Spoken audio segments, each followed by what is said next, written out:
What's up YouTube, and welcome back to the channel. In today's video, we will be doing a motor replacement on the Axial SCX24 C10 build.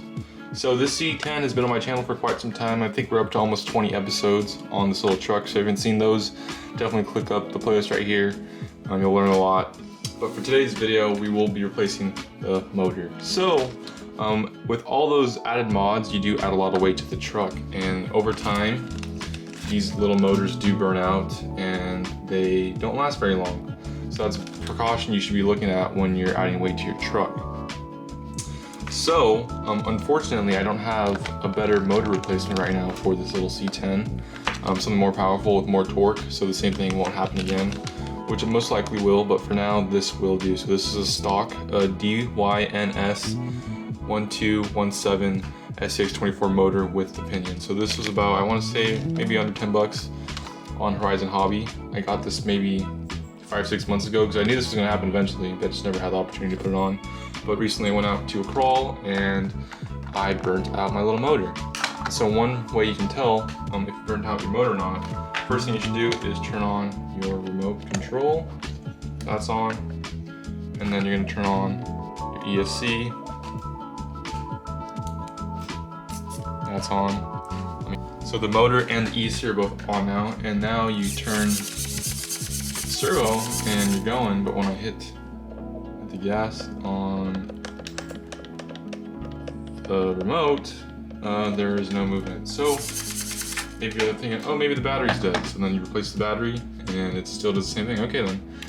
So then you're like, oh, maybe your ESC's burnt out, but the servo's clearly working. So my next thought is to replace the motors. These were sold out everywhere for a long time when COVID first happened, so I'm very lucky to have one with me.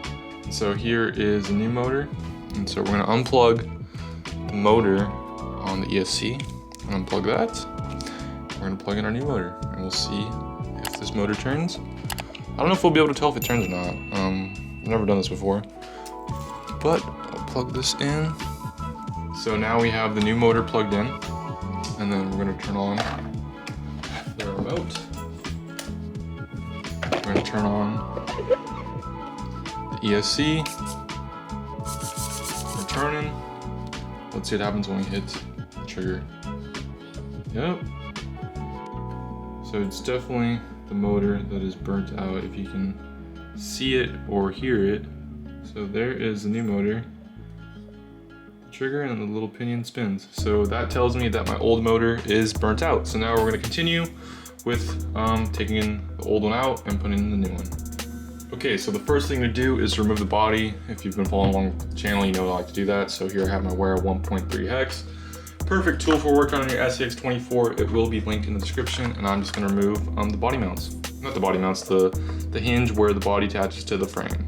I always find it easiest to remove the body, just as one less thing you have to worry about when you're working on these super small parts for these SCX24s. It can get stressful at times. So there's the body's now off. Next, we're gonna remove the battery, unplug it from the ESC.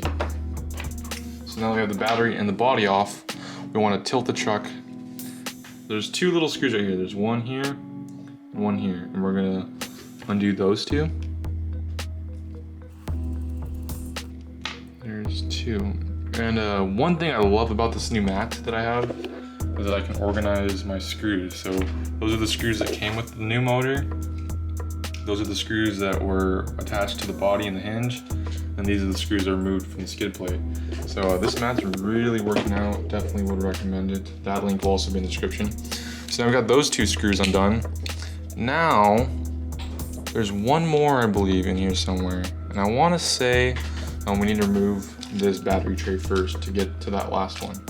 So it's gonna be the two screws, one right here, one right there, one right there, and there's two on each side, so we're gonna do them on both sides. Okay, so now all four of those screws on the battery tray are removed, and now the battery tray comes out like that, pretty simple. And now that gives us access to the last screw that we need to get, and it's going to be right in here by the transmission. I don't know, maybe right there. So we'll undo it. This whole transmission and the motor should come out all in one piece. And there we are. So there is the motor and the transmission out in one piece. So the next step we're gonna do, we're gonna remove this transmission as a case or a cover, I'm not too sure. But we're gonna move this transmission cover right here so we can get access to that old motor. So when looking at this transmission case cover and the motor combo kind of thing, there's two screws that are accessible. So there's gonna be one right here and then one right here on the other side by the motor. Those are the only two that I'm seeing right now that would make sense. So let's see how that goes. All right, so now that I unscrewed both those screws, we pull off the case. So there it is. All right, so now we're into the transmission. Next thing we need to do, I believe, looks like we have to remove this little wheel. I don't know what this wheel is called, transmission wheel, I don't know. Flywheel, who knows. We need to get access to that screw right there and that screw. And so those are the same screws that were provided with the new motor. So we need to remove this wheel and then remove those two screws to swap out our old motor. So after looking at this nut for a second, it looks like it's the same size nut as we have on the wheels. So that means that my T-tool will come in handy. And it should, yep, it's the same size. So with the T-tool, I'm just taking off this wheel. There's the nut. So when I take this off, I want to see what is blocking it. Oh, so this drive shaft seems to be blocking it. No problem. Okay, and so there's two screws that hold the motor into this plate right here. So those are different sizes than everything on the truck. So those are 1.5. So I also will link this Dynamite 1.5 hex in the description. With that, we should be able to get these off. Looks like I won't be able to do that at the same time, so I'm gonna remove this little drive shaft end right here at this point. And that's with my 1.3 hex. Came off pretty easily. Gonna remove this wheel and there's two differences. So looking at this wheel when you remove it, this is important, so when you put it back together, when you remove it, this side has kind of a taller protrusion, I guess. This side's taller than this side, so remember that the shorter side faces out. So the shorter side faces away from the transmission. From the motor. So keep that in mind.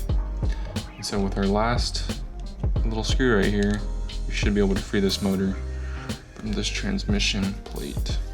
Motor plate, whatever you want to call it. So there it is. So there is the old motor. Old burnt out motor, probably lasted me, what are we in September? Lasted me 9 months. Carefully driving it, built with all that weight on that truck, so I'm actually surprised it lasted me that long. Shows how quality these products are. So now we have the new one. And so it's pretty much the exact same thing as you can see. Yeah, get this baby back running. And so now what we have to do is line up these holes with the holes on the motor plate, I guess. It's pretty simple. The holes, I think you can only put it in one way. There's not really a, oh, I guess you could put it in backwards, I'm not too sure. But I realized, I made it a note that the 88T, I could read it when I removed it, so I'm just gonna remember that I should be able to read it when I put it back in.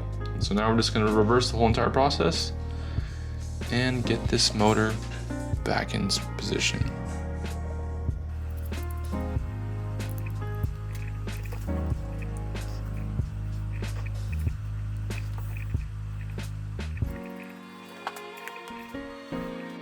When screwing on this little nut back on, I don't want to do it too tight. I don't know if that'll mess up any of the drivetrain, so I'm just gonna do it just tight, not a super strength tight. That's there, and now we just gotta put on our cover. It should be pretty simple.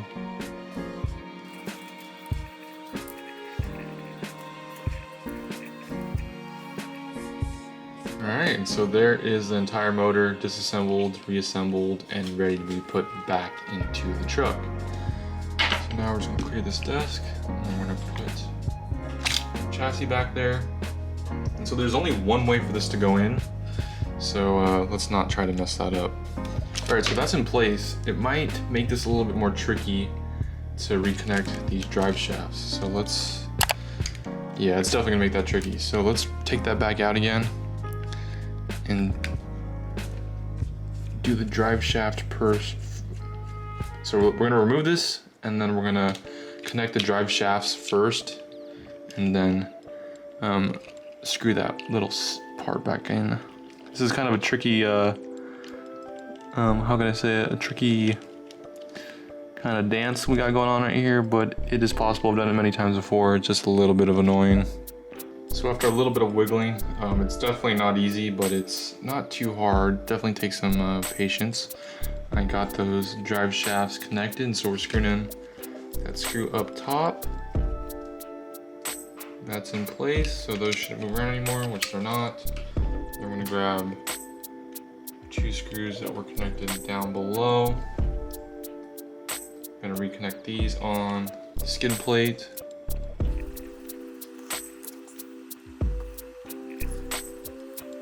Okay, so before we put the body on and we put the battery tray back in, let's save ourselves some time and connect the motor into the ESC in its proper location. Don't want to put it in the battery point. This wire is kind of brand new, it's all stiff. Plug that into there.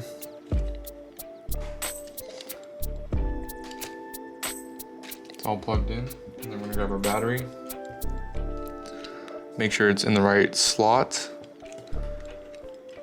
Put that in there. And then we're gonna get our controller. Turn that on. Turn our ESC on. And we're gonna test it so we don't waste all that time putting in that battery and that body. So there is steering, and this should engage our wheels. Yep. Bam. I was nervous there for a second. There we go. So everything is in correctly. The motor does work. Now we can go ahead and install the battery tray and the body. So with this new motor, the wire is kind of stiff. So I don't want to like bend it too much because I just replaced it, but I think we have to put it underneath the battery tray and then into the ESC. So first I'm going to connect it into the ESC just because I can, and then we're going to scrunch it with the battery tray. Yeah, and so that seems like it should work. Okay, so the motors are swapped, the truck is put all back together. It took me about 20 minutes to replace this little guy. It's pretty insane how this little thing moves this truck. It's mind-blowing to me how these things work. I would not recommend replacing this same motor if it burns out one time, because the chances of the motor burning out again are pretty high. I would also not stuff your truck with all this weight like this one is. This truck isn't really for actual performance, it's more for a demonstration for all these YouTube videos, but that's a whole nother situation in itself. So definitely look into alternative motor options, more powerful with more torque. With that, you also have to change the plate, so it's a give and a take. But yeah, hopefully this video was beneficial to you. Thanks for watching, thanks for subscribing. I will see you guys in the next video.